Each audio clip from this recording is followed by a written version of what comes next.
Halo, kembali lagi bersama dengan Linkshot. Kali ini kita akan membahas beberapa variasi dari tipe A atau merek aslinya disebut di China sana adalah Guojia.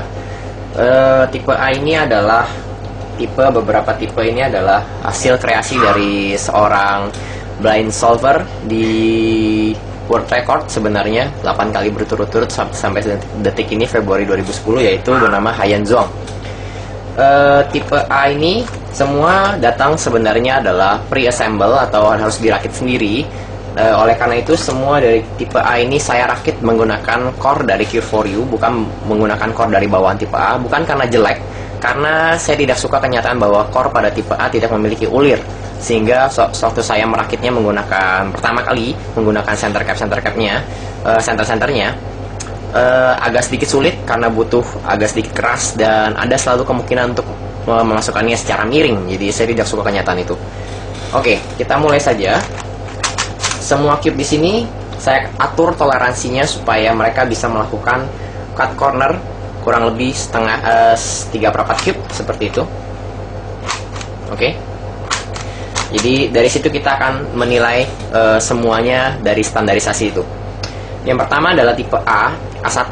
A1 terlihat di sini sangat biasa sekali, tapi jika Anda memegangnya, ini adalah cube yang cukup berat, sedikit lebih berat daripada Rubik pada umumnya, dan menurut saya ini adalah cube yang termasuk cube-cube yang berat di luar sana, selain Edison dan Rubik's Rubik Studio. Hal ini dikarenakan mereka menggunakan plastik yang bisa saya katakan sedikit berlebihan bahannya, karena hasilnya adalah tebal sekali plastik-plastik yang mereka buat. Oke. Dan terlihat jelas pada bagian center piecesnya di sini terlihat bahwa mereka menggunakan plastik yang berlebihan, sehingga akibatnya cube ini terasa berat di tangan. Tapi bagi Anda yang memiliki kecenderungan kesukaan terhadap cube yang mempunyai putaran yang mantap seperti saya, seperti pada Rubik's Hungary, Rubik's Studio, atau Rubik's Q4U, maka Anda mungkin menyukai cube ini.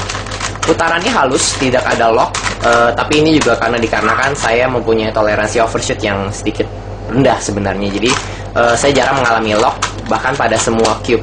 Jadi untuk smoothness ini adalah tidak yang terbaik, tapi saya bisa katakan ini sudah cukup, lebih dari cukup smoothness daripada tipe A1 ini. Tipe A2 mereka tipis bagian-bagian plastik yang mereka buat, dan sebagai bantuan supaya tidak terjadi patah atau break, mereka menambahkan sekat-sekat seperti ini untuk memperkuat dinding-dinding edge mereka. Pada bagian corner selayaknya pada cube biasa, namun sisanya yaitu pada edge dan center, mereka menambahkan alur-alur atau jalur yang seperti ini. Saya tidak tahu pasti fungsinya seperti apa, tapi yang saya rasakan mungkin ini bertujuan untuk memperkecil friction atau gesekan yang terjadi saat Anda memutar cube. Efek buruknya adalah bagi Anda yang tidak menyukai perasaan bahwa cube Anda ingin pop, Anda akan mengalaminya di sini. Jadi cube ini sebenarnya stabil, tidak mudah pop. Tipe A, jika diatur tensionnya benar, tidak akan pop. Tapi karena adanya jalur-jalur itu, bisa terlihat di sini jarak antara cube satu dengan cube lain terlihat berrongga, dan itu menyebabkan hanya perasaan saja bahwa cube-nya sedikit goyang-goyang dan akan pop, tapi sebenarnya tidak. Jadi jika Anda yang mempunyai paranoid terhadap perasaan seperti itu, saya tidak merekomendasikan cube tipe A2 ini. Untuk tipe A3, mereka tetap mempertahankan jalur-jalur itu pada edge dan pada bagian center, namun mereka memangkas habis bagian-bagian inner mekanismenya, sehingga yang Anda dapatkan adalah corner yang hanya mempunyai sisi dalam seperti ini, dan edge yang bisa dibilang kayaknya mau patah, tapi sebenarnya ini adalah plastik yang mereka gunakan adalah plastik kualitas bagus, tidak akan patah sebenarnya, kecuali jika Anda menggunakan tang. Saya pernah beberapa kali secara tidak sengaja tentunya menjatuhkan cube ini, dan tidak ada yang retak, tidak ada yang patah, semua baik-baik saja. Namun dikarenakan alur-alur yang terdapat pada edge dan center tadi, perasaan akan mau pop kembali ada di sini. Jadi bagi Anda yang paranoid, sekali lagi saya tidak menyarankan tipe A2 maupun tipe A3. Pada tipe A3F atau 3 new, mereka menghilangkan alur tersebut dan mereka hanya mempertahankannya pada sisi senternya saja. Oke, bagian edge-nya sudah tidak ada lagi. Namun mereka tetap mempertahankan sisi-sisi yang tipis yang seperti saya tunjukkan pada sisi corner dan pada sisi edge. Namun mereka menutupnya kali ini pada yang new, mereka menutup sisi edge dengan bukan cap ya, capnya semua ada di luar pada 3F.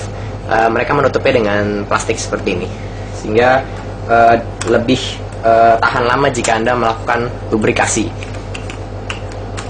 Satu hal yang saya tidak suka daripada tipe 3F ini adalah bagian center capnya paling susah dibuka, dikarenakan mereka tertanam di dalam seperti itu. Jadi ada di dalam bidang lingkaran kotak ini.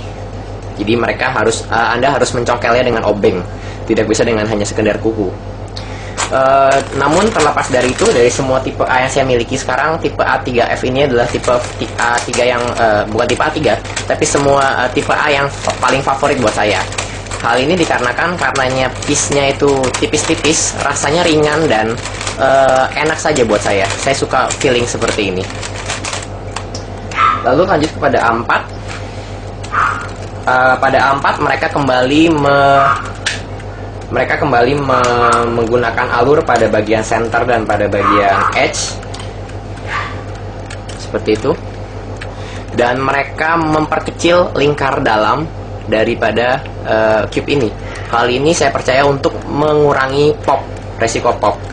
Namun yang seperti bisa tadi Anda saksikan saat saya mencoba untuk mempop ini susah sekali. Kembali seperti yang saya bilang pada A2 dan A3, Anda akan kembali merasakan perasaan bahwa cube ini akan mau pop. Tapi seperti yang saya bilang, justru A4 dan A5 nanti saya akan tunjukkan adalah tipe A yang paling susah pop, karena memang mekanisme dalamnya dalam sekali. Oke, dari segi putaran juga bagus, smooth. Lalu pada A5 yang seperti, sebelumnya ada 4, satu lagi tambahan yang saya lupa katakan. Saat Anda merakitnya, untuk khususnya pada bagian corner, capnya harus dilem ke dalam dengan bidang dalam dari corner ini, karena bagian, nggak tahu ya apa saya sedang sial, tapi dua cube A4 yang saya rakit, bagian penutupnya ini sedikit agak goyang-goyang dan sedikit agak misplace. Jadi ukurannya tidak pas dengan lobangnya, jadi goyang-goyang dan harus dilem, jadi supaya tidak mengganggu Anda saat melakukan cube sehingga tidak ngelock. Lalu A5 yang terakhir ini adalah termasuk cube yang sampai detik ini merupakan toleransinya paling bagus, karena pada posisi yang cukup ketat saya set, mereka tetap dapat melakukan cutting corner 3 perapat. Dan yang paling uniknya lagi, bukan hanya seperti ini mereka bisa cutting corner, tapi ke arah sebaliknya pun sedikit mereka tetap bisa melakukan cutting corner seperti itu. Jadi ini adalah suatu achievement yang sedikit tidak masuk akal pada awalnya, tapi terlaksana pada cube ini. Cube A4 dan A5 sebenarnya mekanismenya adalah mirip sekali, hanya bedanya pada A5 bagian-bagian tengah-tengahnya ini, bagian yang akan bersinggungan, mereka dipangkas bundar, atau setidaknya mereka mencoba untuk membuatnya menjadi rounded supaya memperkecil lock up. Jadi bukan hanya saja memperkecil pop up pada A4, tapi juga pada sini memperkecil lock up-nya. Namun kembali saya bisa tunjukkan mekanisme dalamnya sama seperti A4, dalam sekali, tapi tidak sedalam A4 tentunya. Anda bisa lihat di sini cornernya hampir full, jadi sama sekali hampir tidak terpotong oleh lingkaran dalam. Mereka membuang bagian alur pada edge-nya pada A5, jadi hanya ada pada senternya saja. Pada A5 yang hitam, versi hitam, Anda akan mendapatkan 2 buah core. Satu core berbentuk biasa pada umumnya, langsing, dan satu core lagi saya mengatakannya core gendut, karena bagian dalamnya itu bulat-bulat, dan itu nanti akan ngebentuk bertemu dengan sisi edge ini yang sedikit agak melingkar ini. Terus tambahan lagi supaya makin memperkecil pop, pada A5 mereka menambahkan adanya gigi-gigi di sini.